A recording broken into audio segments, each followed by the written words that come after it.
Welcome back to the Biostasis Technologies podcast. My guest today is a fellow Englishman, if I can still say that after so many years in the US, Tim Gibson, who runs Cryonics UK. And we'll get to exactly what that means in a moment. So welcome, Tim. Hi there. Can you first of all tell us a little bit how you got into cryonics before Cryonics UK got started? Where did you first hear about it? Did you think it was nuts when you first heard? Was it fictional? Was it a real thing? How did that happen? I think, like so many people, I heard about the Walt Disney story, and from the moment I heard about it, I thought it was a great plan, but just thought it was something that never happened to ordinary people.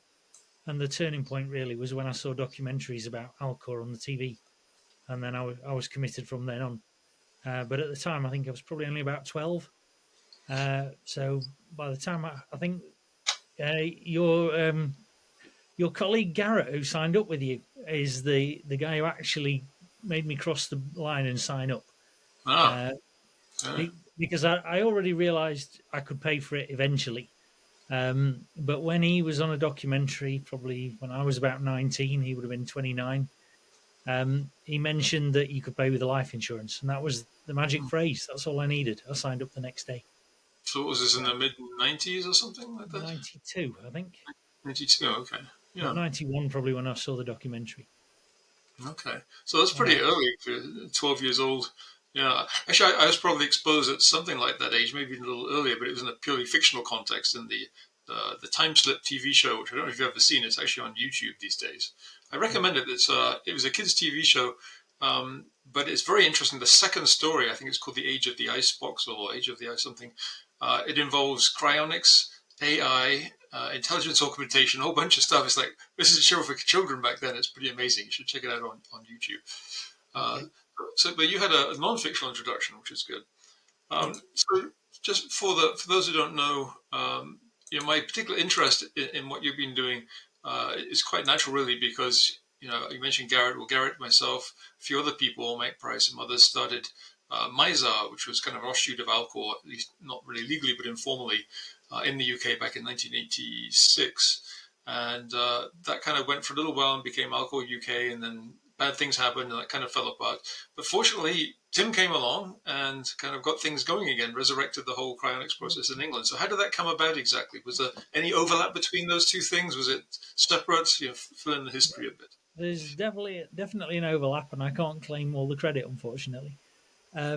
So back in the days when I signed up and got involved, Alan Sinclair was really a big player. He bought the building and set everything up. And then when there was a bit of a conflict between people who wanted to stick with Alcor and people who wanted to move to CI, that's when everything fell apart. And I went in one direction with Garrett to be the Alcor group, and Alan went in the other direction for the CI group. And eventually we realised that this wasn't going to work, and we just had to settle our differences and work together. So I think I probably went back to Alan probably the mid 2000s or something. So we probably were separate for about 5 years. And then from then on, once we were one unit, we could move forward properly. And I actually took over all the care of all the equipment around 2009 because I knew Alan was trying to retire because he probably hit 70 something by then. And I'd just moved to a bigger place, so I had space for everything. So I just took all the gear and got on with it. Is that where you are now, up north? Yes, yeah, in Sheffield. Okay. Yeah. So that changed the profile of the people who came along as well, because a lot of the people that used to go to Alan's meetings were from the southern half of the country. Then once we moved up north, we attracted a lot of people from the north as well. So again, we lost some of the southerners, unfortunately. And now we solve that problem by having meetings in the north and the south. So we get different groups of people on depending on the meeting. Yeah, it's too bad when the Alcor CI split kind of flares up as it does occasionally. I think things are fairly good, I think, at the moment. But when you're starting a new organization like in England with a relatively small number of people, you really don't want to have that kind of divisiveness. You want to have people come together. So it's good that did happen. And presumably now it's not just Alcor and CI, right? Do you also do anything with Tomorrow Biostasis or in discussions for that? Yeah, well, it was a bit of a shaky start. Well, it was a confusing start because obviously we'd worked with all the people that set up Tomorrow Buyer, well, apart from Emil, but everybody else we already knew, and we'd kind of been involved in training them before they set everything up. Hmm. And then when they set everything up and announced we're for profit, we got a little bit nervous, and that kind of put us on the back foot. And we thought, do we really want to be associated with this? We're a charity. It kind of looks a bit wrong. And it's taken a few years really for us to be swayed towards helping them. Hmm. But I was singing their praises at our meeting this weekend, so because I'd just come back from the conference there in October. I think they may be more nominally for profit than in reality, because I think it's the investors. I think are probably being kind of generous because I'm not sure how much of return on investment they expect. And of course, it's important to mention that the storage part, the patient storage part, is non-profit, which I think is Yeah, the part that makes sense there. But it seems to work quite well for them because they've raised obviously quite a bit of money. They have a large staff, something like a dozen or more people, which it took Alcor something like 50 years to get to that point. So it seems to be yeah. working pretty well. Um, I didn't know that you trained that some of the people who came along before Emil. I wasn't aware of that. So Yeah. those were people in Europe who came Yeah, over to. the Germans and the Swiss guys. So Oh, okay. we used to run training in the Netherlands, and sometimes they would come to the UK. When we used to our earlier cases, probably 10 years or so ago, we used to invite anyone who was interested along from Europe. So we had some of the Dutch guys in and some of the Germans in for cases, Mm-hmm. and you know it wasn't that difficult to do. Actually, it demonstrated how quickly you can deploy a team internationally. Mm-hmm. One of the cases we did, we got our team on the road and we called one of the guys in Germany, and he arrived first. And he flew in and got there before us. Great. So you have people from. You still have people from Europe coming on cases for Cryonics UK, Not or at you? the moment, but I think that's mainly because we don't contact them anymore. I think things kind of went a bit pear shaped with Brexit. It threw everybody out, and we all changed our habits. I think we lost a lot of volunteers because of it, actually, because and not just Brexit. Actually, around the same period, COVID obviously messed with everyone's routines, and I think people just find it too easy not to come back to the cryonics routines that they used to have. Uh, Yeah. so we lost a lot of volunteers, and the links seem to have dropped off. Mm. Um, and I don't know what it is because uh, in the early days when I took over, I used to get lots of visitors come to our training from abroad, and now it just doesn't happen. Mm. I'm not sure why. Yeah. I mean, Uh, maybe tomorrow biostasis has something to do with it, but I don't know. yeah. Well, they'll certainly be pulling in people to train. They've got a lot of training.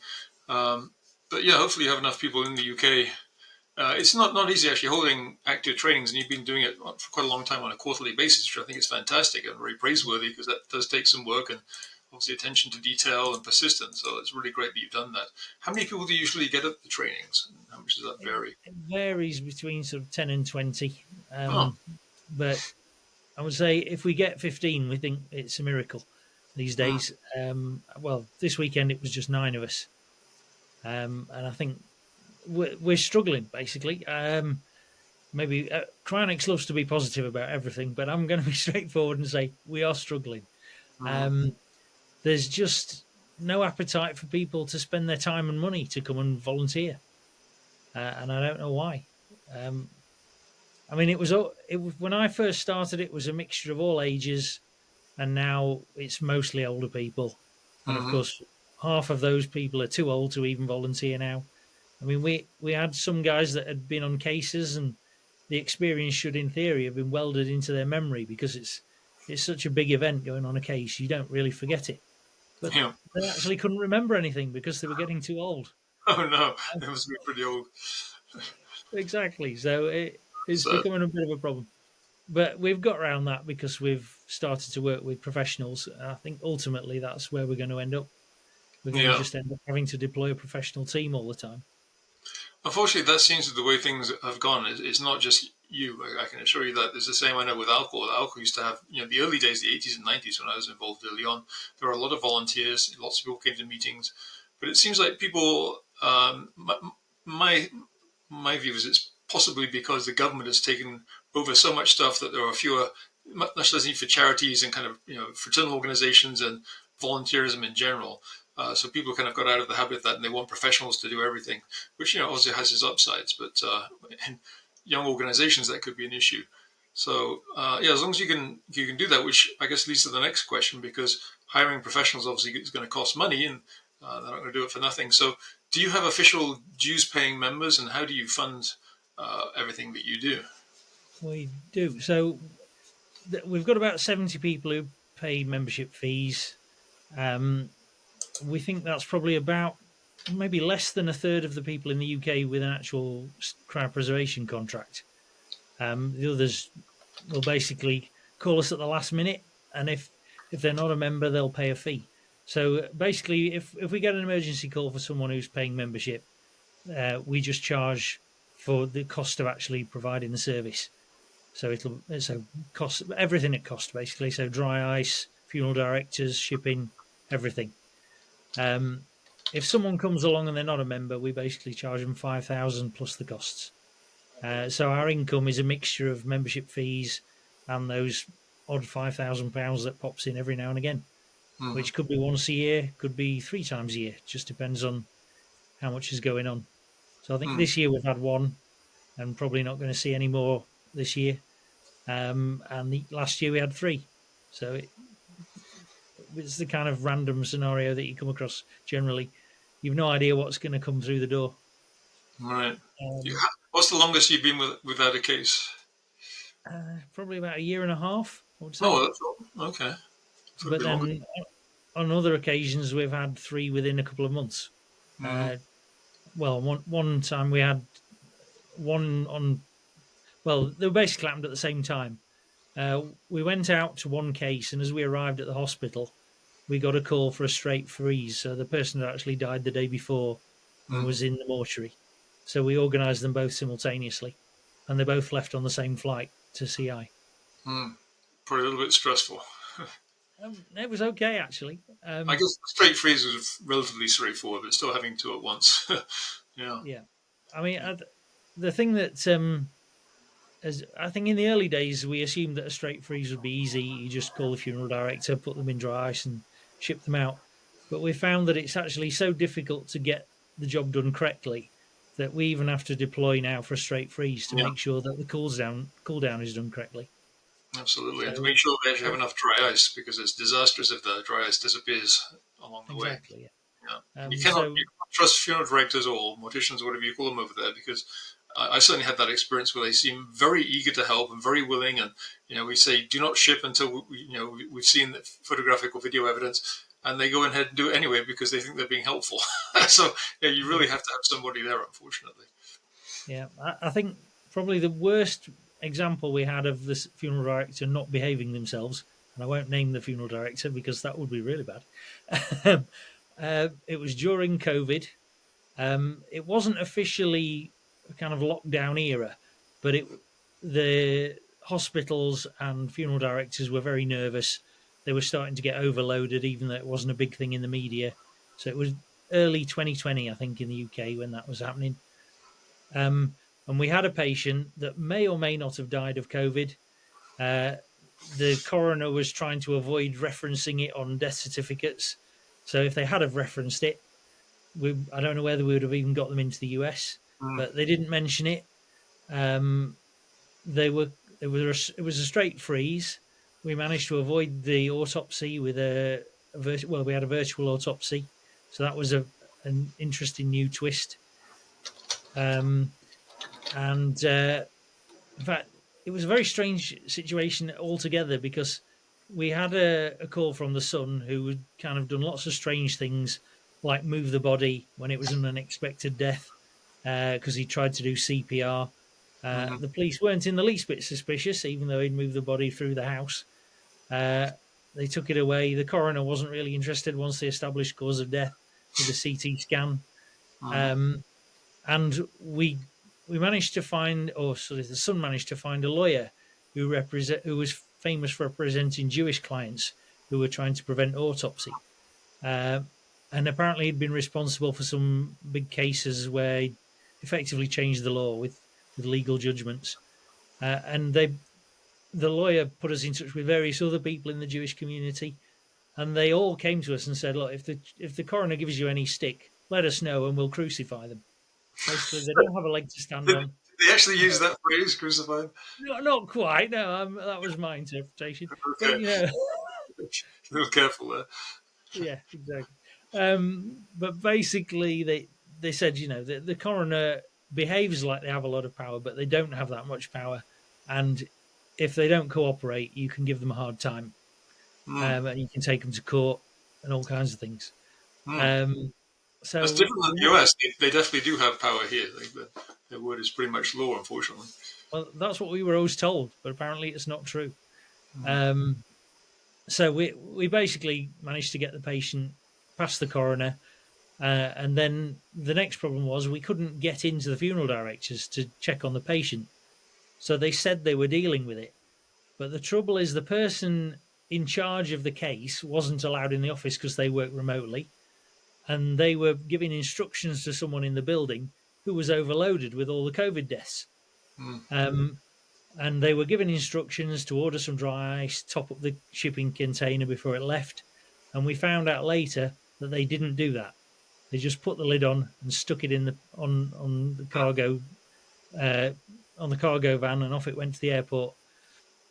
And when it reached the other side, I think there were about 2 kilos of dry ice left in the bottom, and the patient's temperature was -10 instead of -70.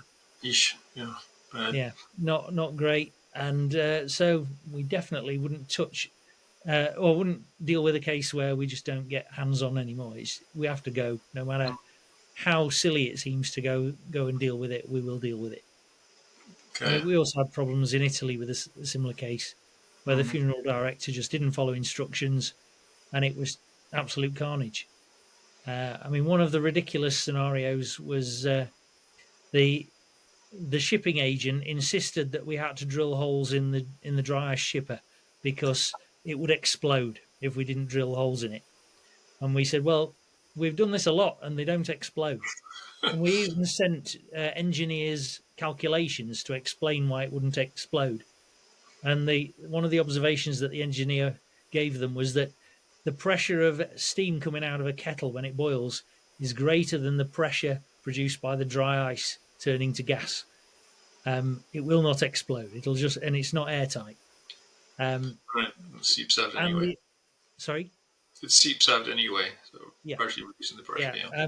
And basically, the Italian shipping agent refused to believe the engineer. They thought they knew better, and they said, "No, we've got to drill 60 millimeter holes all around the shipping case."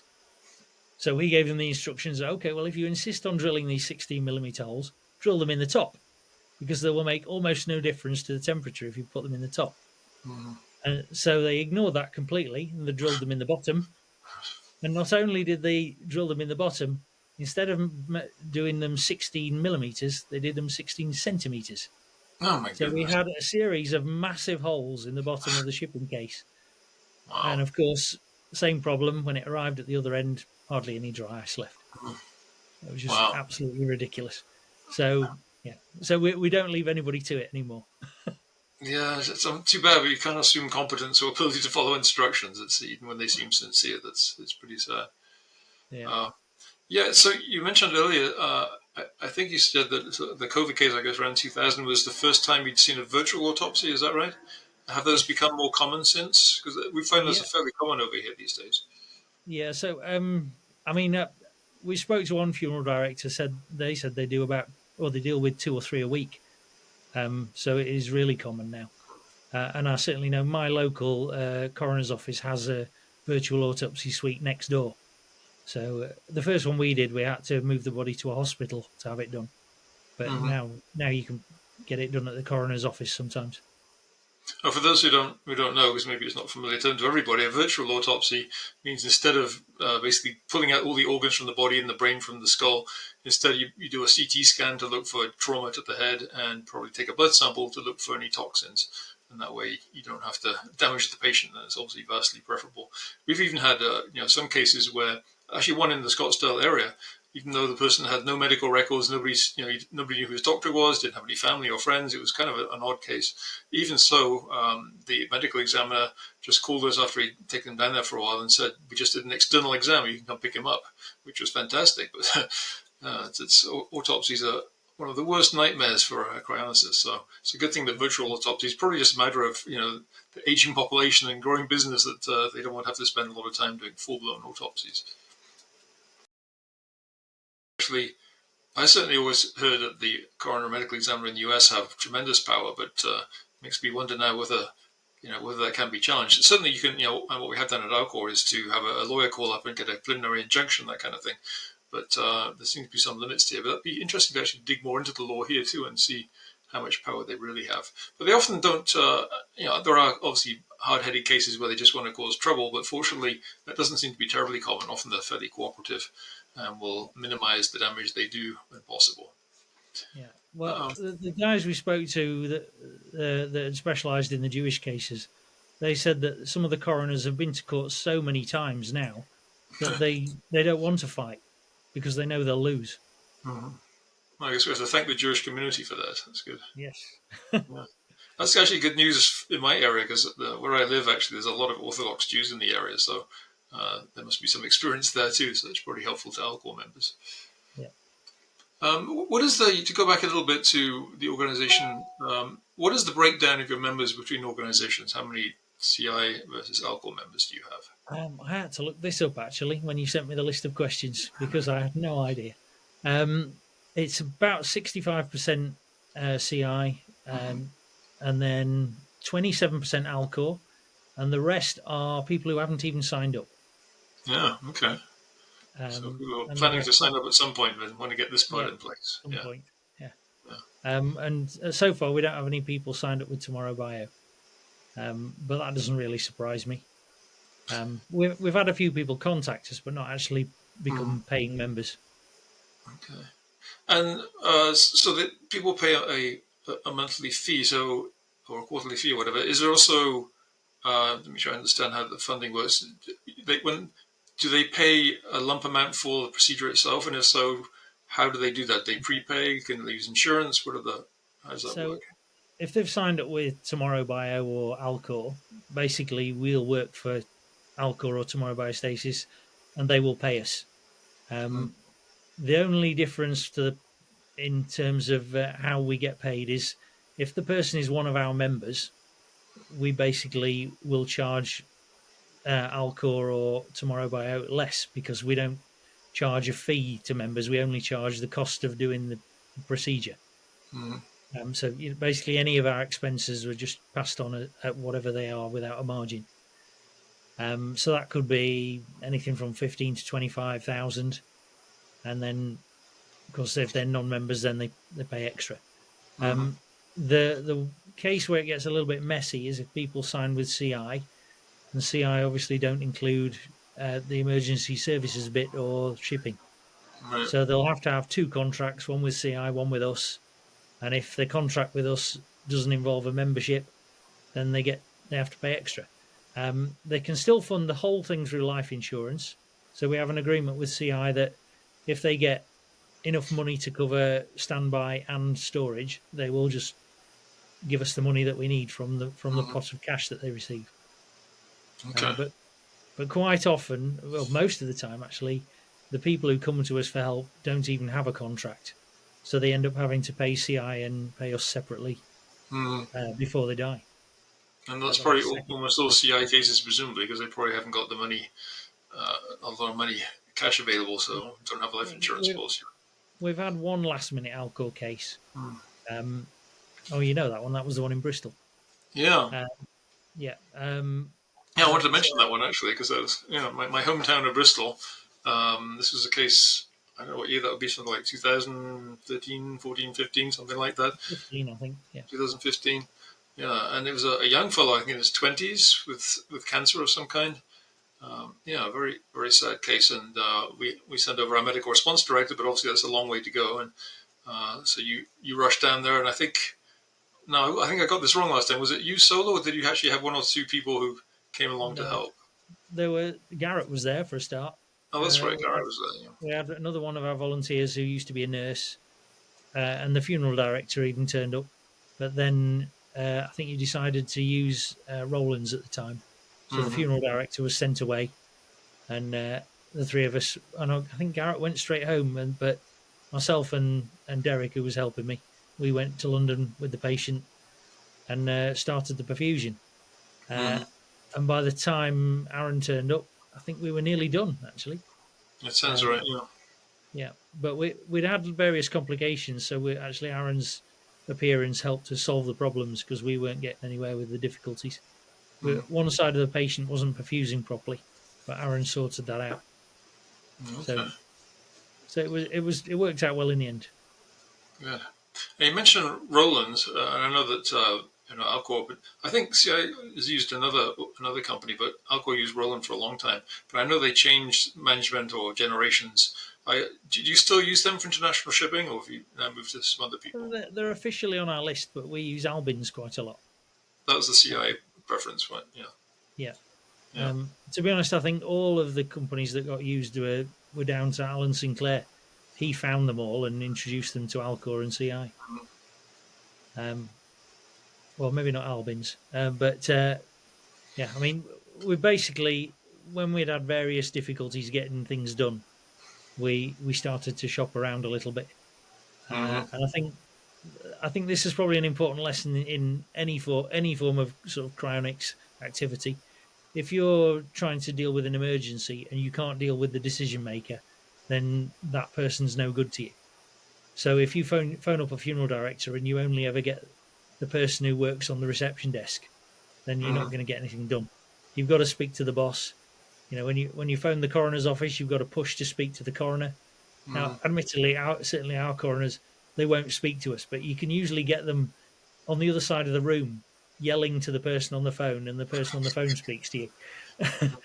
um, but yeah, I think one of the problems we'd had on a couple of cases was we were always dealing with the person who wasn't in control, and then things go wrong. You said that you can't get Alcor leadership on the phone. Is that a recent thing? Because I know I would always pick up if someone had a call like that. Oh no, it's not with Alcor. Sorry, this was well, Roland's. We couldn't get hold. Oh, okay. I I wouldn't thought say I couldn't think get hold of them. It was that they'd actually passed the job down to a person who wasn't in control of everyone else. So although that person had the job of dealing with cryonics, they weren't able to give orders. Hmm. They could only ask politely if someone would help them, and that was Yeah. a problem. Yeah, it's always good to look around. Actually, yeah, Roland, we had an issue. We brought, well, I guess we came over with Aaron, and we brought a bunch of cryoprotectants, different concentrations, and we wanted them to keep some in the fridge and some in the freezer, depending on the concentration. And then when we came back and checked on that, we found they'd done it the wrong way around. So you really have to have eyes on the ground for everything. Yeah, I remember that day actually, and subsequent to that, Oh, I you were the got person who checked on it, I think, right? We delivered it, and I think it was you who checked on it. Is that right? yeah, I found the fridges were and the freezer were in a semi derelict building that was being renovated, just covered in dust, and I think Mm. one of the fridges wasn't even plugged in, and it was just a mess. Yeah. Um, and then I think once they'd finished all the renovations, I got a call from our embalmer who was working there one day, and he said, "I've just checked the fridge," and he held the bags up to the camera and he said, "Are they supposed to be this color?" And they were all jet black. Oh, black. Yikes. Yeah. Yeah, so they all Wow. went in the bin, obviously. Yeah. Uh, um, yeah. I'm not Keep sure an eye that on they've everything. got any profusate in storage there anymore because I think that was the last batch that got thrown away. Yeah, I think so. Um, what are some of the major changes you've seen over the years for cryonics in the UK in terms of public Mm. acceptance and size of membership and what kind of thing, and procedures and processes? Yeah, in terms of membership, when I started, well, I was number 12 signing up. Um, there were probably only about 30, 40 people when I first got involved altogether in the country. Now I would guess there's 250, 300. Hmm. We certainly didn't get any last minute requests because there wasn't the infrastructure and people just didn't know about it. But now most of the patients are last minute requests. Mm-hmm. In terms of media activity, there was more media activity probably in the early 2000s, maybe up to 2020, and then it all died off. And I thought, well, maybe they've just lost interest. There were two things I think that changed the media interest. One is when we managed to win a few court cases and became officially legal, we were Yeah, we'll less talk about that interested. next. Yeah. Yeah, the press weren't interested once it was officially acceptable. It wasn't drama anymore. Mm-hmm. And then I think the other thing was Tomorrow Bio came along, and they were more interesting. So we hardly get calls at all from the media. But the one thing that is noticeable is that negativity in the press has gone. Um, in fact, that started really to disappear around the time we had the court cases, which is nearly 10 years ago now. Mm-hmm. Um, the press just, there was just no real sensible basis for being negative anymore. And even the scientists started to tone down their arguments, the anti cryonics guys, Mm-hmm. and now they don't say anything. So I think, yeah, public opinion's changed, the media's changed, scientists have changed their views, and uh, and certainly young people have got a whole different view. That's why so many of them sign up now. They believe the technology can happen, and it's not Yeah. even a question anymore. It's funny, you think it'd be the aging population, the older people, but maybe more of the younger people actually signing up. But I've seen the same thing in the US that the press for the last, well, probably 15 years at least now has been pretty good. I mean, there's very rare, really negative stories. Sometimes they feel like they have to quote some hostile scientists, but generally they've been fairly positive, certainly compared to the old days of, well, when we started things in England in the 80s, we've got some pretty not great headlines. Yeah. When, And when during Alco, I sorry. was going to say when Alco UK's building opened, one of the local journalists found out, and it was basically described as Frankenstein's workshop or something like that. Yeah. Um, Yeah, the BBC World Service did a thing with lots of Frankenstein sounds and that kind of nonsense. But they say no publicity is bad publicity. I don't think that's quite true, but it really depends. It's kind of surprising that even negative publicity for people who are thoughtful and realize that the news isn't always accurate, they may actually explore further themselves, which we've seen happen quite a few times. well, the documentary that I saw Garrett on that made me sort of sign up the next day was Hmm. extremely negative, and Garrett thought it was the worst interview of his life. And the only thing that's changed that is the fact that he found out I signed up because of it. And I think Interesting. if you're interested, it doesn't matter what negativity people throw at it. You'll just ignore it and look at the positive bits. And the only people who read the negative and are interested in the negative, we're never going to sign up anyway. Yeah, I think there's definitely something to do that. The Larry Johnson case in the US, which was we had a lot of very bad publicity because of a horrible lying book that came out. But I found that we would have people come visit Alcor who were baseball fans and had read about that in the book and wanted to come see Alcor, and they were really excited about it. So even something as bad as that book actually had some positive effects. So yeah, just curious how that works. Yep. Have you changed how you do things? Since the early days, and there's equipment and Yes. procedures. And we still appear to be on the fringes with this idea, and I don't know why. Well, maybe not completely on the fringes. So for the first few cases, we adopted the standard model of using roller pumps, and basically we found that it was just too difficult to control it, um, particularly because patients aren't really predictable. They have random periods where they suddenly decide their circulation doesn't work for 10 minutes, and everything starts to back up. Mm-hmm. Um, and it was just too risky. We weren't experienced, and we'd had various problems where we could have, in theory, done lots of damage. And we in sort of in conversations with our funeral directors, we came up with this system that wasn't driven by roller pumps. It was driven by a vessel that was pressurized, and the pressurization system had a pressure release valve on it. So if the flow stopped, then the pressure release valve would not top the pressure up, and you could Mm-hmm. never blow up a patient, basically. Um, and we spread this around Europe, and nobody adopted it. So even What Tomorrow Bio is stuck with a roller pump. what provided the pressure? So you have a pump that pressurizes the airspace in the sealed bottle. So you put air in the top, and the fluid gets pushed out through the bottom. And if as the pressure drops, pump tops it up. But the pump has a pressure release valve in it. Mm. So if the pressure doesn't drop in the bottle, the pressure doesn't go into the bottle. It just bleeds out Right. automatically. So in theory, you could have a pressure release valve failure, but it's never Mm. happened yet. We've been Mm. using it 10 years. Well, I know the alcohol operating room, pressure was always something I had to keep an eye on because it could go up quite suddenly. But Yeah. I know that was programmed in, so actually it was an automatic cutoff. If the pressure started going too high, it would automatically cut off. And in fact, the guidance for pressure has gone down over time. I think it used to be like 100 millimeters of mercury. It's down, I think, to 80 or something like that now. Yeah. So I don't know what tomorrow does, but you can use a roller pump system with a cutoff like that. But I don't know if they actually do that. And then, of course, there's the more recent approach for usually in remote cases, field cryoprotection in the early days, because I guess it's still early, but the really early days of using hanging bags. So in fact, you use gravity to produce the pressure, which means you really can't get too much pressure. You just have to make sure you get high enough to get sufficient pressure.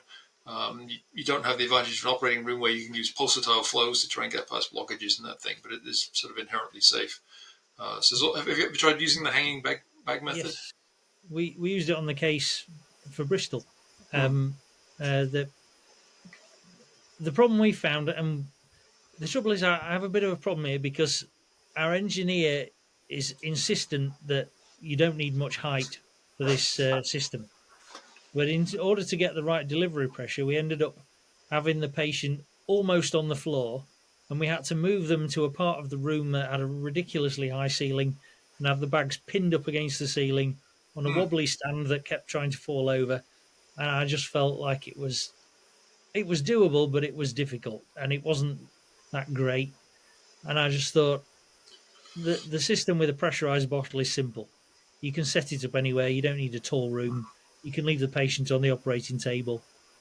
Um, yeah, so I'm a big fan of the pressurized bottle, but I know that some of my colleagues think gravity fed is simple and easy, and we can stick with that if we want to. Yeah, it's curious. I'm wondering why you had that issue because I've never seen that being a problem. We had to have someone all on the floor and with a tall ceiling, so that seems kind of unusual. It shouldn't Yeah. have to be that high, but maybe something in the line. I don't know. But I'd like to know more about your bottle system. I have to offline. I'll ask you more about that probably because I'm not familiar with Okay. that. I mean, Yeah. it's basically we've crossed into territory that Cryonics doesn't like to go into. The pressurized bottles are from the embalming industry, so we actually buy them from an embalming suppliers, and it's just a simple way of getting embalming fluid into a patient or into a deceased, as they like to call it. But we never Mm. use that phrase in cryonics. Because embalmers use a much higher pressure, though, right? They do, yeah, but you can set the pump at whatever pressure you like. Yeah. Okay, so you mentioned some of the legal cases. Some of those are very, very interesting, and of course they've been important in the U.S. and California. We've had Cryonics basically declared legally something that's fine, although shouldn't have been necessary because in the U.S. things are supposed to be legal unless there's law against them, but it doesn't always work that way. So we've had a couple of pretty important legal decisions here, and somewhat more recently, it sounds like you've really made some major strides in England. Tell us about the case of the young woman or girl and other cases that have Yeah. established So rights. the one at the time, I would say it was famous at the time, but ridiculously now, even though it's still quite a big thing, journalists don't even know about it when they phone us. Which Hmm. so when they say With the research they will anymore. stick around forever, they don't stick around forever. No. Not even with the internet. Um, Hmm. so basically, we were approached by a solicitor initially. This greatly upsets the media because they want to picture us as taking advantage of a teenager, but actually, it was the Oh, Tim, lawyer. for Americans who don't know, a solicitor is sort of a Yeah, high-level the English lawyer. attorney. Yeah, a lawyer. Yes. Yeah. Yeah. So basically, the lawyer got in touch with us and was very abstract and described the situation. And then I think we heard from somebody else who was associated more closely with the family, and we kind of tied it all together. And we realised that basically what they'd got is they got a teenage girl who wanted to be cryopreserved. She wanted to sort it all out, and the hospital were a little bit nervous. The mother was not that great at communicating. The mom wanted to sort it out. The young girl wanted to sort it out. They'd even managed to sort of work out how to sign up, but they hadn't done it. They'd got in touch with family members who were willing to provide cash. Their obstacle was that when they went to the hospital and said, right, we're doing it, they said, well, I need two parents to sign it off. And of course, dad was not cooperating. Mm. Now, initially, we were told, oh, it's because dad's a bad guy and he won't cooperate. It turned out that the real problem was that the two parents just couldn't communicate. They were so hostile that they couldn't have a discussion. And it wasn't one or the other, it was the pair of them, just were a nightmare. So eventually, we said that, you've got to negotiate, you've got to get dad to cooperate. And they said, it's not happening, we need to go to court. And we tried desperately to put them off because we thought, if the court says no, you're stuck. If you've always got the chance to negotiate with dad, then you've got an opportunity. But no, they were insistent dad was not going to cooperate. They went to the High Court, and basically the court concluded that one, Cryonics was allowed. There was no law against it. They didn't breach any of the regulations. They got in touch with various regulators who said Cryonics was nothing to do with them, so they weren't concerned about regulating it. I think it went to the Human Tissue Authority that deals with organ donation. It went to the Department of Health, and they said nothing to do with us.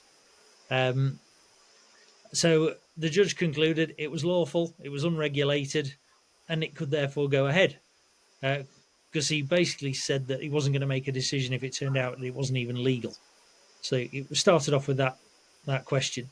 And then he looked at the very specific circumstances about how the relationship with the parents meant that basically the dad hadn't done any parenting for a decade or so since he left. And he didn't see his daughter. She didn't talk to her dad. She didn't even want to talk to her dad.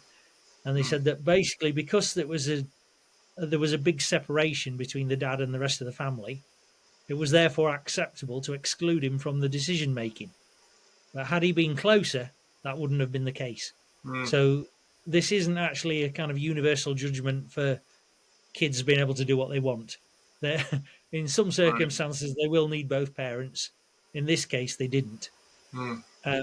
So what the judge said was he couldn't actually give the girl the power to make the decision. But what he would do is he would put her in the position that she would have been if she was an adult, which is to be able to choose who makes the decision for her when she's dead. So of course, she chose her mother. Right. That makes sense. Simple as that. So the court didn't actually say cryonics is it's okay to do cryonics. They just said it's not illegal, and we're given a permission to appoint a mother to make the decision. Right, and we've done a thorough search of all the regulators, and none of them have a problem, which is a pretty good thing actually to have stated. Yeah. Was it not possible to use a mediator rather than go to court? Maybe, but They insisted the on mom the had court. basically found herself a lawyer and gone for it, and there wasn't much time. I mean, the judgment came in October, I think. Or no, when was it? Maybe August or September or something like that. And the young girl died within 2 months of that. So there was no time to mess around, really. How did the case go? Hopefully she got a good cryopreservation. As good as could be done, but then there were other complications. Always Some are, of yeah. which I haven't talked about before, but I think I can be a little bit cheeky now. It's nearly 10 years ago. So the hospital were obviously a little bit defensive in the first place because of the dad. And I think once it went to court, they got even more nervous because now it was in front of a judge. So when we said, right, we want to do this, we want to do that, this is how it should be done, they didn't want to cooperate. So they didn't want to let us into the ward. They didn't want us in the hospital building. This is after the legal. This is after the legal case. After the legal case, Yeah, they said, okay. you can have the patient, but you will wait outside, and we will bring the patient to you. You can come into the building when the body arrives and take it away. And we even had an action plan negotiation where they basically got one of our guys. I wasn't unfortunately available. One of our other guys went to the meeting, and he said it was like being put in front of the headmaster. There were all these people that weren't interested in what you had to say. They told you what the score was. They asked some questions and then told you to go away while they discussed it. And then they came back to us with their version of an action plan. We went back to them and said, "Well, no, some of these things are not right. They don't work. Will you be able to do this, this, or this?" And they just ignored us. And then in the meantime, the patient became critical. So we arrived at the hospital with no agreement. And this is what caused absolute chaos later, because the hospital thought, yes, we've already issued a plan. We've said what we will allow. And we said, well, no, we didn't agree to it. And you didn't respond to us. So we're going to make it up as we go along. So we walked into the hotel, into the hospital, and just kept asking people if we could do stuff, which is what we would normally do. And of course, people, when you speak to them face to face, are much more accommodating. And they would let us do various things like put our ice into their freezers and park our vehicle in their loading bay. They gave us somewhere to sit indoors instead of sitting in the street. And I think the one thing that they did have some resistance to is the family actually wanted us to go up to the ward and talk to them so that they knew we were there. And the hospital wouldn't let us into the ward, which was fairly poor behaviour by the hospital. Yeah. In the end, I think they allowed the mom to come and meet us somewhere in a corridor, which How was generous. just ridiculous behaviour. Yeah, and they made out that we were the bad guys because we weren't following their rule book. But they didn't really consider the well-being of the family and how they felt about it at all. Yeah. So yeah, The worst kind of bureaucrats. Yeah. Sorry. The worst kind of bureaucrats. Yeah. These are our rules. You will follow them, and we're more important than you. So we pushed our luck a bit basically because we needed to get the job done. I mean, I think I had the discussion with you about this at the time, because of course, what happened then is we thought, fine, we got what we wanted, we got out of there. The problem came that when it became released to the press a month later, the hospital basically decided to strike first. They knew that they'd been difficult. Well, this is my interpretation, by the way, so the hospital may have something to say, but they won't say anything because they're not allowed to go public. They're not allowed on my podcast either. Sorry? They're not allowed on the podcast either, so they don't get to reply. Yeah, so basically the hospital are not going to respond because they don't want to be known. But what they did do was they issued an official sort of moan to the judge. And I was a little bit confused because they actually threatened me and said, we're going to report your sort of not following our rules behaviour to the judge. And my response was, well, we're not a party to the court case. It was between the parents and the hospital and the court. There was nothing to do with us. We just came to do the standby. But anyway, they told the judge, and the judge, in my view, was a little bit naughty and wrote their comments into the judgment. He said that they'd complained about us, and of course, then the press latched onto this and said, "Oh, you're bad guys. The hospital complained about you." But in my view, it was just a strike first policy. It's the same way that if you've got a domestic violence situation, whoever complains first is the victim. And I think that's what happened to us. Yeah. It's kind of tricky because if you go first, then it might just make them more hostile and less cooperative. So it's I mean, we were prepared to just ignore it. We didn't want to pick a fight in case we needed to go back.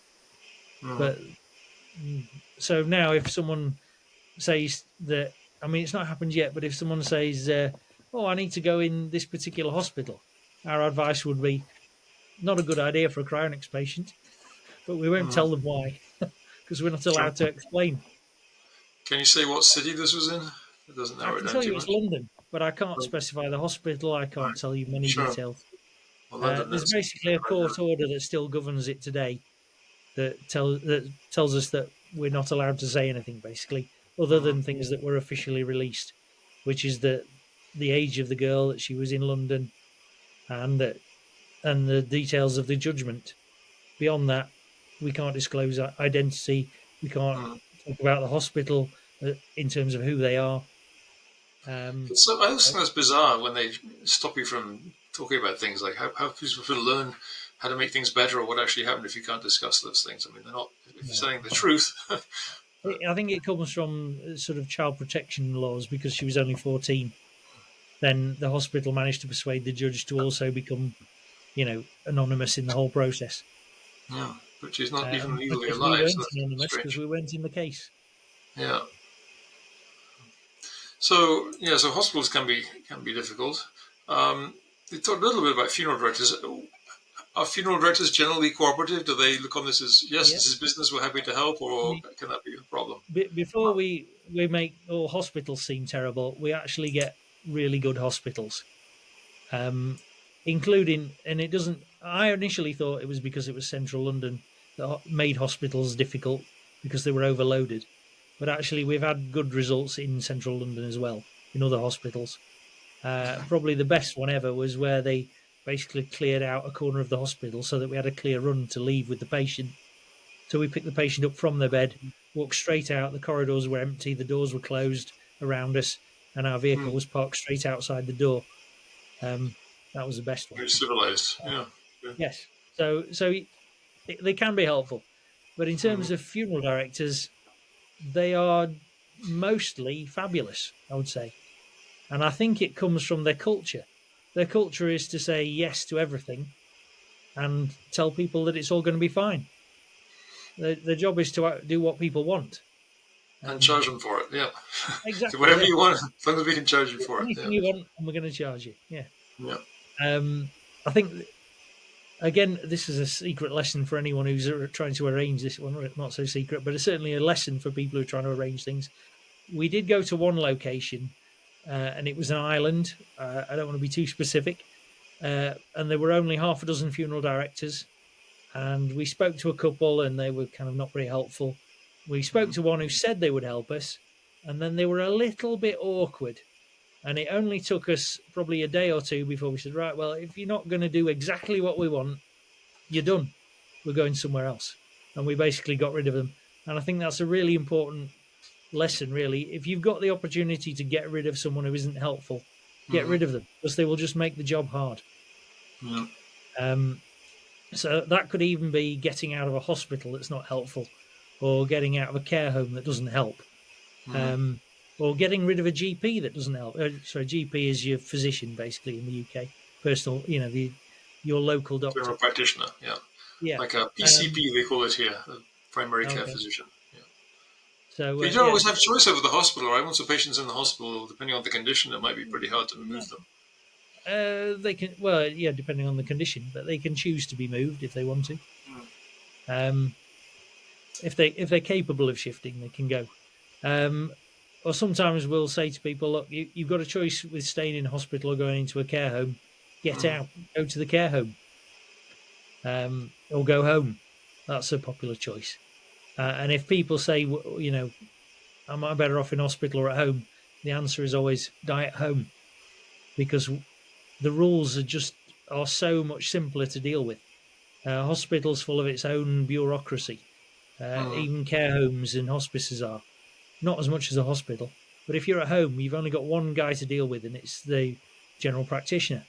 If they're cooperating, then you've got no problems. So how does declaring legal death work in those kind of cases? Oh, no, that's a good one.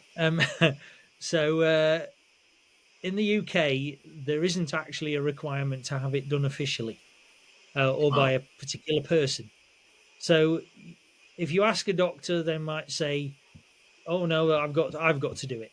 But what they really mean is, for my own professional integrity and insurance, I have to do it.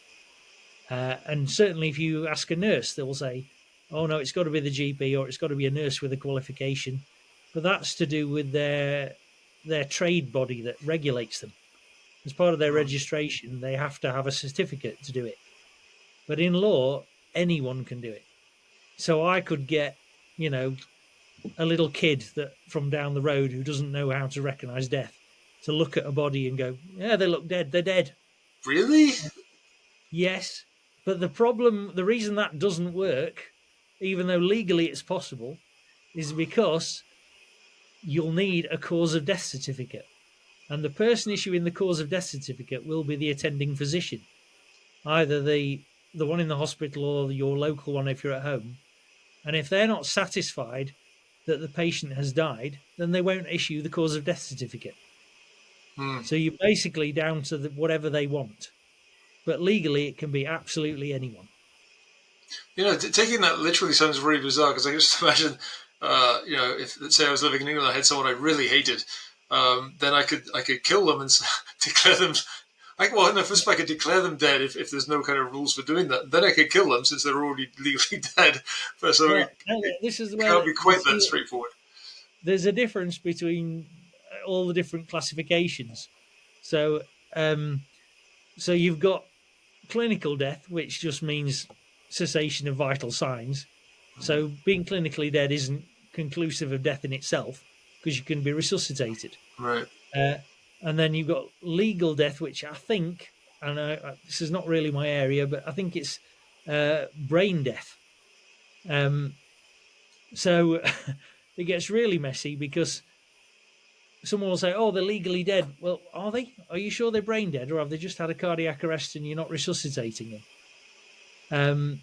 So when the death certificate is issued in the UK, or the cause of death certificate, is all the doctor is saying is that I accept that they've died of this and that they are dead.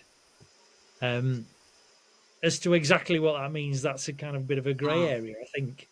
They Um, probably assume if you've been clinically dead, no breathing and heartbeat for more than a few minutes, then you're probably brain dead. They probably assume that after a fairly yeah, short period maybe. of time. I mean, we had a strange scenario in a care home where their policy was to resuscitate without an order to stop them doing so.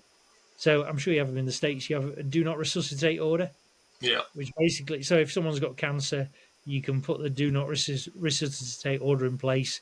As Hmm. soon as they have their heart stops, you don't attempt to resuscitate, even though you could. Yeah. So if that wasn't in place in the care home, they were going to resuscitate no matter what. It's Um, kind of crazy in a care home because then you're just waiting to die. You're not going to get better. It's a strange thing. yeah, exactly. Especially when the doctor said this person is dying. Hmm. So the problem for us in that particular case I was talking about was the doctor wasn't very cooperative. So that they'd said we could get on with it based on well, I'm introducing so many complicated scenarios here. So the care home had its own uh, nurse who was capable of confirming the death had occurred. Hmm. So that was acceptable to the GP. But the GP wouldn't get round to producing a DNR. So as soon as they confirmed that they were dead, they were going to leap in and do CPR. And the only way we got round this was one of the managers who came in the night before, or the night the patient died, said, "Don't worry, I know the nurse at the GP's practice. I'm just going to ring her up and tell her to get it done." Because the GP wouldn't deal with it. And within half an hour, we got a do not resuscitate order from the GP. Hmm. So anyway, so in actual real circumstances, we've been to some GPs and said, what do you need us to do so that you'll issue the certificate? Most of them will say, well, I've got to see the patient regularly, because if they haven't seen the patient regularly enough, they have to pass it on to the coroner. Right. Same Um, here. Yeah. yeah. Some have said, one doctor actually said to us, well, when they're dead, they're dead. It's not difficult to tell. Get on with it. And Well, yeah. that was one of our early cases, and we weren't very confident that we could tell. Yeah. But then more commonly, they'll say, "Oh, it's got to be someone with a qualification." So we've hired in a locum doctor that we just phone as the patient gets on their last legs, and they come over and they deal with it. Hmm. We had one case where the doctor was a friend of the family, and they agreed to show up and do it. We've also hired paramedics who will often be acceptable to the doctor. They will confirm death and then just pass on a formal certificate that says they've confirmed the death, and Hmm. then it's all done. Uh, in the worst case scenario, the GPs have said no, we have to come out, but that doesn't happen very often. Mm. So yeah, Yeah, various options. yeah. Bureaucracy, the enemy of good biostasis. Yes, yeah. Uh, But the one so, thing that we yeah. do that kind of messes with the system slightly Mhm. is that it's fairly well established now that a lot of the things we do, because they're life saving techniques, we don't need to wait for confirmation of death to do them. So if we believe that somebody's had cardiac arrest, we can put them on a Lucas cardiac support system, we can apply a ventilator, we can put them in an ice bath, and then we can wait for the paramedic or an ambulance or a GP to show up. Then we just turn everything off for a second. They confirm that they're dead. We turn everything back on again. Interesting. They are okay with the ice bath, not just with like a couple of Yeah. degrees of The, cooling, the but only thing we won't do is we don't do meds because that would right. obviously be suspicious. Yeah. Especially the first one you give, presumably. What do you give as the first one these days? I know it used to be a barbiturated alcohol. Now it's been propofol for quite a while. Yeah, propofol. Yeah, Yeah. which I know has a lot of controls still in the US, but here it's just an ordinary prescription drug. Hmm. Um, we did actually get visited by a lawyer once to one of our training sessions, and when we said we did use propofol, she immediately sort of looked at us with a sort of disapproving frown and said, "They use that for the death penalty." And I said, "Yes, they also use it for everyday surgery. What's your point?" Yeah. Um, I think because of its, I don't know, the supposed problems with it, which I think are largely hype. I think Versed is probably more popular now. That kind of sort of okay. hypnotic and knocks you out and makes you. They certainly use it for things like colonoscopies, and apparently you just don't really care. On Versed, everything is just fine. So I'm not sure how much is used in the US anymore. Yeah. Um, oh, so yeah, training. Let's talk a bit about training. So when I was over there, a couple of months ago, you did a great demonstration on Sunday afternoon, showing, yeah, basically sort of doing a mock run through. So what kind of training do you do? What do you do? Like part of the procedure at a time? Do you always do a whole run through? How many people do you have involved in that? So how does the training work? Yeah. So basically, we do it as we did it on that demonstration that you saw. Um, we used to break it down into little bits, and even though we did it in order, people didn't understand how it fitted together, which threw me slightly because if you'd done it in order, they should work that out. But the way we do it now is basically actually just do everything at once with the dummy in the ice bath. We go, from a bed. So we have a little camp bed to use as the hospital bed, and we add in things like if somebody rushes up to the mannequin and tries to check that it's dead, we'll say, "I'm sorry, what are you doing? Why are you touching the patient?" Because you can't just wander up to patients and prod them and poke them. You've got to Yeah. get all the right permission. So we add in all the bits that are as much as possible that are real. So you need to actually be communicating with the hospital, getting permission, deciding how you're going to lift them, and so in some cases you can bring a stretcher in to scoop them up with. Sometimes you lift them in the bed sheet. Um, Sometimes the ice bath is next to the bed. Sometimes it's in a different room. We throw in all sorts of scenarios. Do you have Uh, someone playing like the hospital administrator or the doctor or something like that while they Sometimes, come? yeah. So we've had situations where you'll let the team walk in and pick up the patient, and then the person pretending to be an administrator will say, "I'm sorry, where are you going? You haven't got permission to leave the building," and you'll stop them, make them wait. Yeah. Um, and then basically we go through this scenario as it would be in the back of the ambulance, and then move on to perfusion. So we'll have a separate table set up as the operating table, set up all the perfusion kit, and actually go through the perfusion in sequence. So blood washout and all the different concentrations, and just run. So you'd run through all the procedures of swapping over the concentrations, and even a simulated cut down, which is a little bit tricky, but we've worked out a system where we can put plastic tubes into the neck of our dummy, and it's got convenient little slots in its neck that are basically the incisions that you would put in for doing a carotid Mm. cut down. And Okay. yeah, so yeah, and then we thought about trying to throw in the dry ice cool down, but it's a little bit impractical. because the shipping case is huge and you can't really carry it around. Yeah. So do you have one case that you take around, or do you have people build them on site? In which case, of course, Yeah. you have to So monitor it carefully. we used to have a purpose-built one, uh, and it wasn't that great. We felt that it could be more efficient, um, and it used to get damaged quite a lot, and it was ridiculously heavy.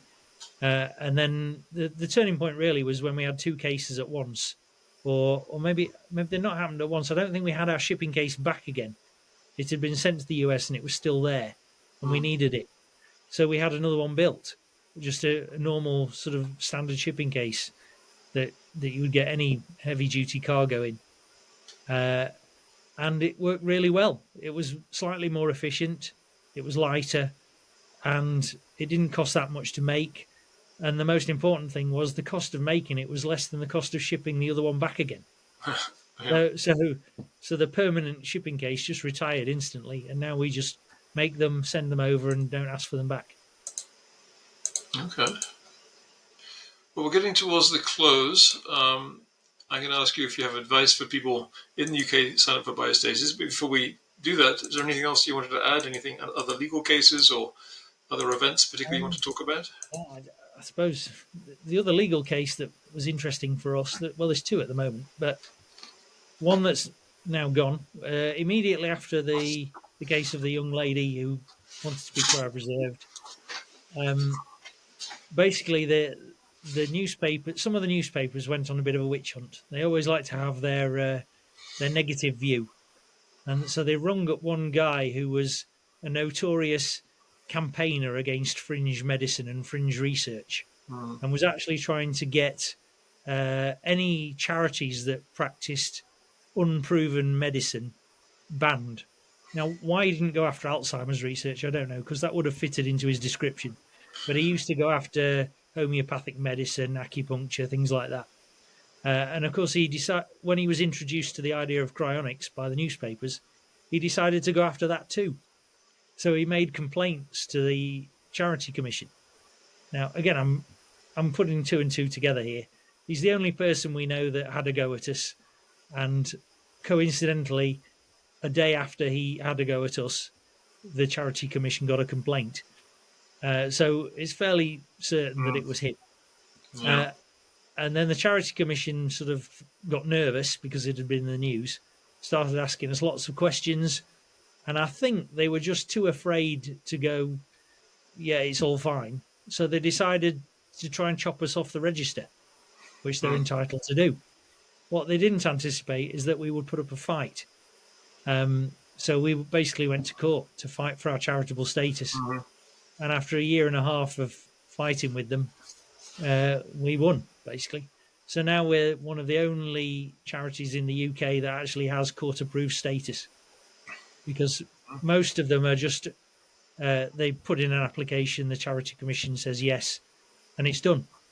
Whereas Mm. we've actually had the judge say, no, this is a charity and there's Yeah. nothing you can do about it.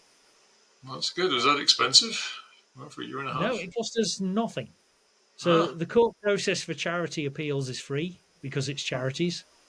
I'm sure the charity commission spent a lot of their money on it, but they have their own in-house legal team, so they had a lot of people involved. So is a lawyer Uh, provided for your side then? no, luckily one of our team was a law graduate, so he basically did all the research, Mm. and I Okay. helped him, and we put the case together between us. Mm. But we used to meet maybe probably 4 days every 2 weeks for 6 to 8 months, I think it was. It was Mhm. just such a lot of work. Now, we did a calculation at some point to decide what it would have cost us if we'd have employed a paralegal to do the work, and it was over 100,000. Mm. Um, so we saved plenty of money by doing it ourselves, Well, and good. essentially Well, it just cost us the expenses to go to court, which was hotels and food and things. mhm. That was it. Well, very good. Um, Yeah. So that's um, pretty so solid, I, solid charity status now. yeah, yeah. For people who join up with Cryonics UK, do you have any advice for them that make things go easier? Make sure the forms are in the proper place, that people can find their paperwork, that Oh, family stuff, anything like that. yeah. I would say there are things that are a recipe for disaster, and people ignore them. So I spoke to somebody who was a regular cryonics attendee at training and had been around for a long time. And I said, "Do you have a will?" And the answer was, "Yeah, I don't know where it is." And I said, "Who's your next of kin?" "Oh, I don't speak to them."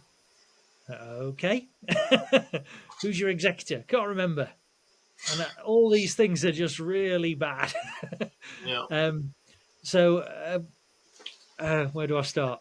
So, one of the things that we get occasionally, well, not even occasionally, is people think the starting point is to write it in your will. And I would say that it's a thing that you could do, but it's not the important bit.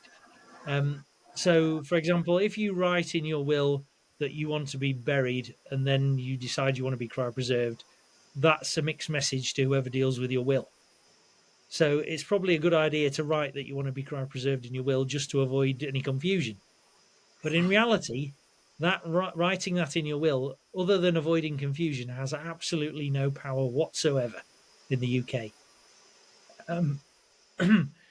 So one of the things that people don't realise is that when you write a will, if you make any provisions relating to your money or your assets, they are binding. So whoever the executor is has to follow those instructions, Right. unless, of course, you're asking them to do something illegal. But when it comes to disposal of your body, they can do what they like. So if you say you want to be cryopreserved and you've even paid for it and you've written it in your will, if they decide they're going to burn you, they can burn you. So the number one rule there is if you've got a will, or even if you haven't got a will, whoever's in charge of your estate must be on your side. So if your family members aren't on your side and you don't have a will, then you're in trouble, because without a will, the family members will decide. So you don't want to give them that power. My solution is, if you can't get people who cooperate who you know, appoint a lawyer, because the lawyer then is bound by contract to do what you say. So that's the first point, really. And then the second thing is, when you set up your arrangements, you probably need to talk to us, because it doesn't matter who you sign up with, please talk to us, because we've done some investigating on people's arrangements recently, and we've found a few people who don't have cryonics arrangements, but they think they do. Oh, yeah. And so we've had a couple of people come to us and they've said, "Oh, can you be a trustee on my insurance policy?" So they've already got trustees, but I think one's died or something like that. They've come to us, and in some cases we actually say to people, "Look, it's better if we are a trustee, because then we can make sure your insurance goes to the right place and we know what's going on. We can talk to the insurance company and get the money." Right, you get the statements and you know what the status is, yeah. Yeah, and also if they don't pay, we find out as a trustee, Right. because the insurance company will say, "I'm sorry, this policy's lapsed. You're no longer a trustee." So when we got the trust documents for these people, we discovered that they weren't valid, and therefore the Cryonics organisation had accepted this document on face value. They thought they were going to get paid. Even the insurance company had accepted the document on face value, presumably because it hits a front office and some grunt in the front office goes, "Oh yeah, there's the paper, stamp it, put it in the file." But when we looked at them, they weren't valid. So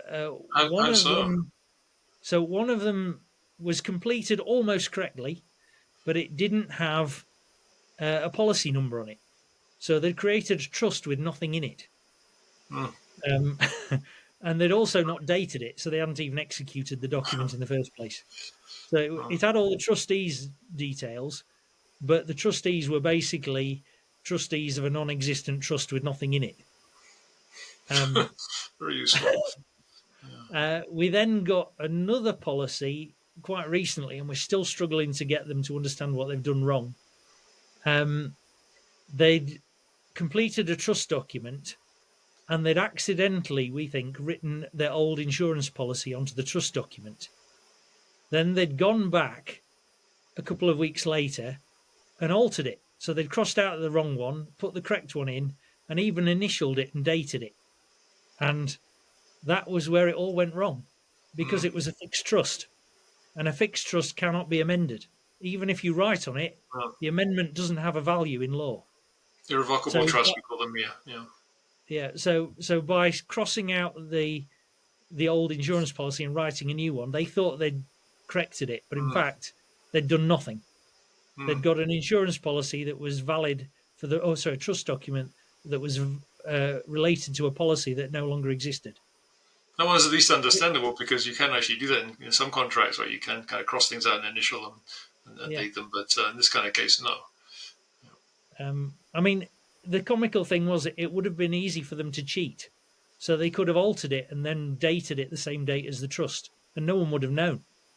But they dated it 2 weeks later, so it was obvious it was done after the fact. Yeah, so that's two of the best examples probably of messed up trust documents. And then, of course, we have people who don't know where their documents are. I mean, one of the classic problems, I think, which is going to come up a lot, is that if you don't have the original trust document, you may not be able to get the money out of the insurance company. They may, and this is a little bit weird because you can't destroy a fixed trust. So even if you burn the document, the trust still exists. But the insurance company won't give you the money if you don't have the original. So Well, it's a little bit of a tricky one. it's peculiar. If you have a copy and you have the history showing that obviously it was done, then Yeah, it's why you need well, the I original. suspect if you went to court, you may get somewhere, but Yeah. it is a problem area. Yeah, well, if it got burnt in a fire or something like that. So, yeah. Yeah, exactly. Yeah, Uh, one thing it's quite useful to do, I don't know what you call these things exactly, but you can get these packages that have sort of a symbol on them. You can, if you want to be really out front, you can like stick it on the front of your fridge. So any emergency medical responders will see them and say, oh, it's got the sign on it. Let's open this up. And it has, all your Cryonics paperwork and DNRs, that kind of thing. Most people aren't going to stick them on the front of the fridge, even I'm not going to do that. But having them somewhere clearly accessible, also kind of sign is good. Because I always think about that. If something happened, and say the police come in to do a welfare check or whatever, how are they going to even know what your wishes are without going through your files? That could take a long time. So try to make it easy for people. Have something that's going to be reasonably quickly found. It probably goes to your files. So if you have a filing cabinet, at least put a label on the front of the filing cabinet and say, "Look here first," or something like that. yeah. Well, I mean, that's what I've always done. I mean, my family will know about it anyway, but I do have a box that's basically Yeah. labelled Cryonics documents, and that's the one they got to open. It Yeah. contains my will and everything. We had another one actually relating to will, so this was quite an interesting one. So normally, if people pass away unexpectedly and they don't have cryonics arrangements, they're pretty done for. But there is a way around it. So let's say if you've got a cooperative family who want to cryopreserve you, but they haven't got the arrangements in place, they can get around it. They can do a straight freeze. So let's say you drop dead, your family want to cryopreserve you, they can put you in the freezer, and that will buy them some time to make the arrangements, and then you can be cryopreserved. Dry ice gives you a bit more time. Yeah. Yeah, even dry ice. Yeah. The only problem the case that I'm going to tell you about, the reason they couldn't go for dry ice was because it was an unexpected death, so the coroner needed to be involved. So the coroner would have allowed you to put the body in the freezer, but probably not on dry ice. Mm-hmm. But yeah, so if you've got a scenario like that, so for example, in the case that we dealt with very recently, the guy was found lying on his floor. He was freezing cold. He'd been dead a couple of days, but he was absolutely freezing cold. And the family found his will, and it said, "I want to be cryopreserved," and it even had contact details for Cryonics UK. So they immediately contacted us and said, "What are we supposed to do? We've found his will. We don't know anything else." So I checked with all the organisations. Turned out he'd not signed up with anyone. He had inquired with Alcor, but nothing more than that. He had no insurance that we knew of. We don't know if he had any funds, but he'd written in his will, "I want to be cryopreserved," and he'd even written I want to be cryopreserved after you've paid. Or he'd written that he wanted all his debts settling, which is you don't need to say that. That's automatic in law anyway. And then he said, I want my cryonics paying for, and then the rest goes to the family, Mhm. which sounds conclusive, right? That sounds like you've got to pay for it because it's in his will. It's an instruction about what to do with his money. But he made a mistake. He wrote, I want my debts to be settled, including my cryonics arrangements. So by using the word including, he only included something that was already a debt. So in other words, he would have had to sign up before he died to create the debt. Yeah. So therefore, the family didn't have to do it. But Mm. if he'd have replaced with replaced the word including with the word and my debts and cryonics arrangements, Yeah. then they were Gosh. obliged to spend his money on cryonics. Mm. That's And the just a one word. subtle mistake like that can Yeah. make all the difference. So, and that would also apply, for example, if you'd had an insurance policy that lapsed, and the Mhm. Cryonics organisation said, "Well, we're not going to come and get them because their insurance has lapsed." But if the commitment is there in the will to spend the money, then you can go for the straight freeze. Yeah. Yeah. So, I mean, these are subtle things, but they make the difference between being preserved and not. So did the person who made that one word mistake, did the family cooperate and go ahead with it anyway? Or? No, because they went to the lawyer, and the lawyer quite rightly pointed out that because he was effectively giving them the option by making it a Mm. debt that he didn't have. It was then at the discretion of the executor, but the executor's primary responsibility is to the beneficiaries. So if they'd have spent the money on cryopreservation, the beneficiaries could have sued them for Mm. spending their inheritance. So And they will that's do that, yes. Sympathic cases. People once you're gone, they're suddenly much more interested in your money than in you.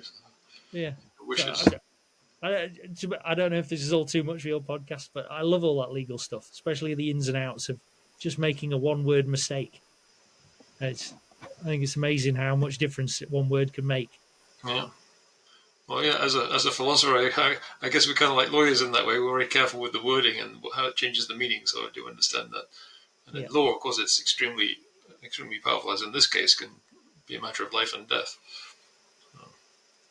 Any other advice to members, or is that about the main points? Um, yeah. I mean, there are obvious things that people do that I think are a little bit wild and reckless, and some that you can't really avoid. Um, Living alone is a nightmare for a cryonics person because obviously at some point you're going to die alone, maybe. I would say, I think most cryonics people are fairly good at this because compared to the general population, we get less cases referred to the coroner. Mm. But if you've got a health concern, don't let it go. I think a lot of people will just say, "Oh, I don't feel well. It'll be fine," and they just ignore it because they don't want to know any bad news. But Mm. actually, you should check everything. Get your health checks every 2 years, so that if there is something wrong with you, you Actually, find out every early. every year, because talking about Uh, the importance of seeing a doctor regularly. Actually, unless you've seen a doctor in the last 12 months in the US, an autopsy is much more likely. So, yeah, okay. and Well, actually, for the doctor to here actually the say you have a time limit condition. in the UK, the time limit is 2 weeks. So realistically, you No, can't. You're not going to have a health check every 2 weeks. So, but no. I mean, even uh, non sort of standard health checks. So if you want a full medical, our health service won't pay for it, but you can go private and have it done. Mhm. I just think that it's an obvious thing to do to keep on top of everything. Yeah, I've seen too many cases of people I know, friends who've just ignored symptoms. Like one friend who was a life extensionist had a. I'm not sure he had a family history of this. I think he did actually, and he had a problem. I think he had a problem swallowing and some difficulties that were not normal at all. And he just kind of typical stereotypical guy. Oh, it's not a problem, and didn't look it up until it was far too late, and of course that killed him. And there's so many cases like that of again it's stereotypically men who no, I don't want to go to. I'll be fine. I'm not going to the doctor. I mean, I was even like that myself once when I got what turned out to be an E. coli infection, which got into my kidney and could have killed me. I was boiling hot and then freezing cold and throwing up and just awful. And I was quite resistant to going to the hospital, but my wife fortunately said, "We're going right now," and took me there. And I could easily have died of that. So, yeah, another thing we've been debating recently is the full body scan, which is not super expensive. A lot of people say, "Well, think very carefully about that because you're going to get a lot of false positives and worry about them." But I think I'd rather know and check those things out or decide whether or not to check them out, because catching things early makes a huge difference. So, and now the increasing number of cancer blood tests coming out too, which hopefully will. Actually, I did one recently. It was like $1,000, which was quite a bit, but I thought worth doing because it actually catches dozens of cancers, only like 50% of them, but that's still pretty good. And if you do that every year, so I think these kind of things, especially for cryonicists who, especially if you suspect you may have cardiac problems, if you have a family history, that's particularly bad for cryonics purposes, as you know, because you might have a sudden stroke or heart attack unattended, and then that's really bad. Whereas with cancer and ALS, that kind of thing, is a more predictable decline. Yeah. So that's unpleasant things to think about, but unfortunately we have to. Yeah. And I think this is probably age-old advice that Cryonics has been telling people for years. But if you're thinking about it, do it, or at least well, maybe if you're thinking about it and you're not sure, obviously you've got to think about it until you're sure. But if you know you want to sign up for Cryonics, don't wait, because we've seen too many people come to us at the last minute saying, "Oh, I meant to sign up for Cryonics, but I've got 3 weeks to live, and now I can't get life insurance." And it's just such a silly mistake to make. Yeah, Get, and even even if you're not sure which provider to go with, get some life insurance, because yeah, the earlier you start, the cheaper it is. yeah. No, a really bad case that I think I may have mentioned before in another podcast was at Alcohol. This fellow who was, I think, in his mid 80s or late 80s at the time, and was interested in signing up, but he didn't want to pay the dues. Now this guy had like millions of dollars, but he didn't want to pay a couple of hundred in dues a year, so he waited, and then we got a call. Once he was in his early 90s, he was about to die, and we actually managed to make that one work. But he was really very lucky.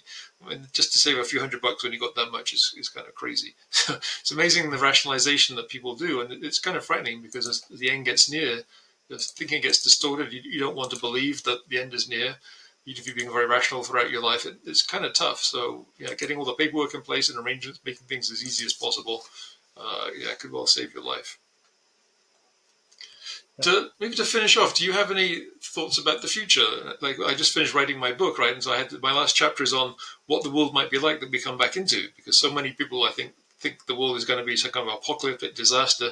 Why would you want to live longer or come back to that kind of world? So, what's your take on that? Well, I think what's happened is we haven't noticed, but we're already in the dystopian future.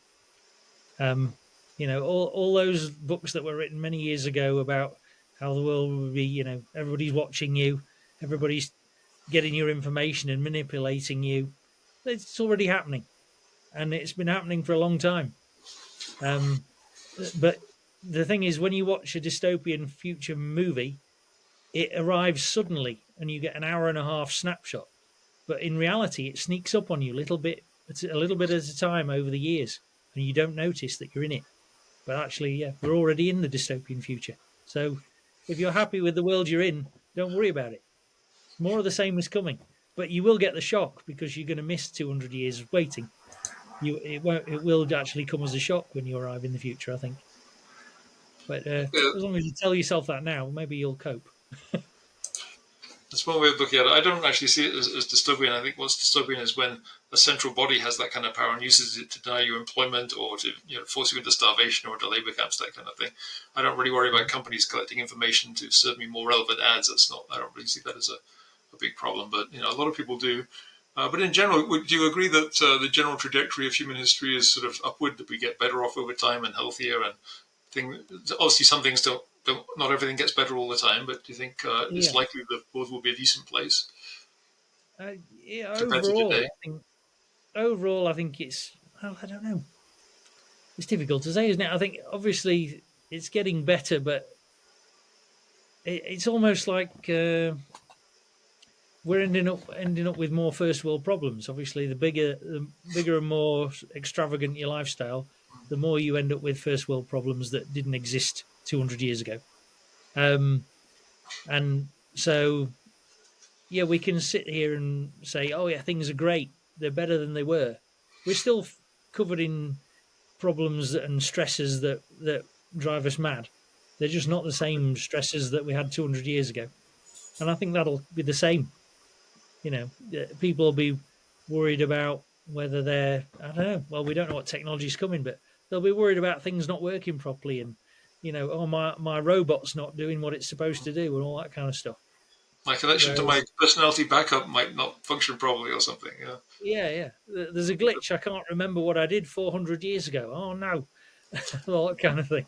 Yeah. Um, but yeah, I think generally speaking, things are going to be better. That's why we want to be there, right?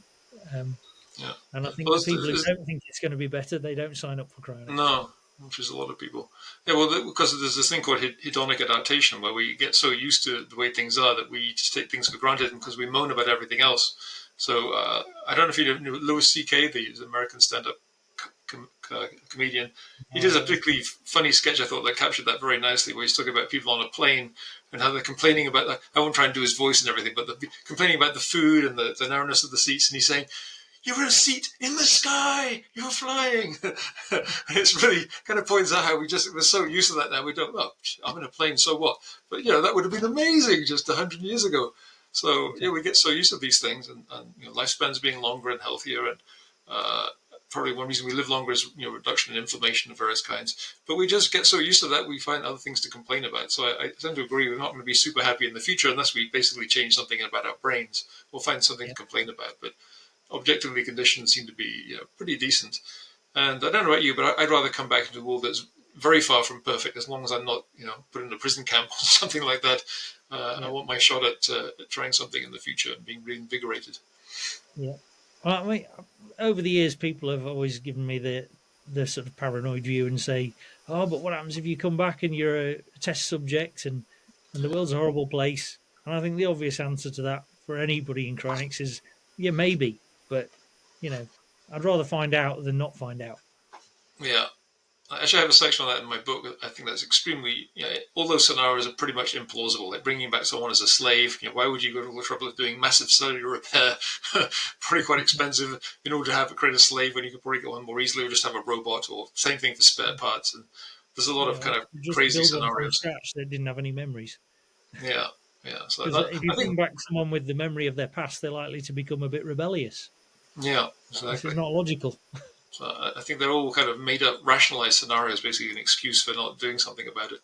Yeah, yeah. I mean, I was interviewed once by someone who basically said that they weren't interested in cryonics, and they gave some ridiculous reason. And it occurred to me that there was a common theme with a lot of people who say, "Oh, I wouldn't do cryonics because," and it's.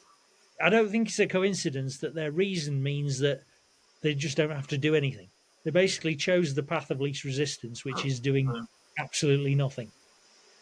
And you have, when you choose cryonics, you're basically committing to put some effort in, Mm-hmm. and that seems to be a dominating factor. I'm not interested in living forever because it's just too hard. Well, we don't know if Maybe, forever is possible, but as long as we choose, I think is the option that I want. yeah, Maybe I'll get bored after 700 years or something. I don't know. I'd like to have the choice, though. exactly, yeah, All right. Well, we've covered a lot of stuff. I think that was really interesting and reminded me of some things I've forgotten, and also filled in new details. So I find that particularly fascinating.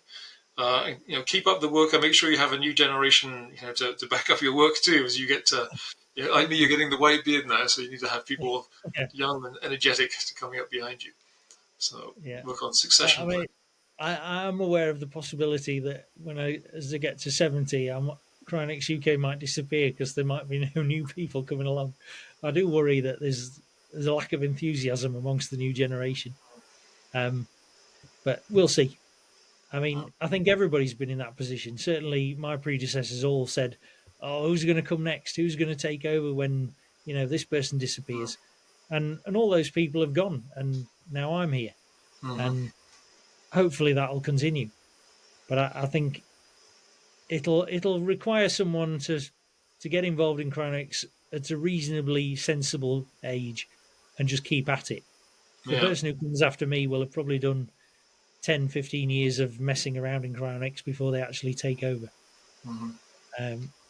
Yeah, and I think it has to be that way as well, because if you get someone who comes along and says, I'll take over, and they've only been helping you for 6 months, then they're probably unreliable anyway. Yeah. No, I've no idea of all the complexity of the kind of things we've just been talking about. Yeah. Exactly.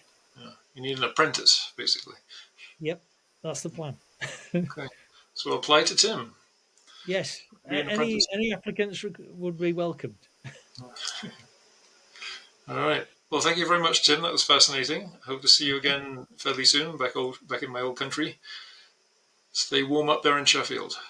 Cheers. Okay, no problem. Okay. Thanks. Bye bye.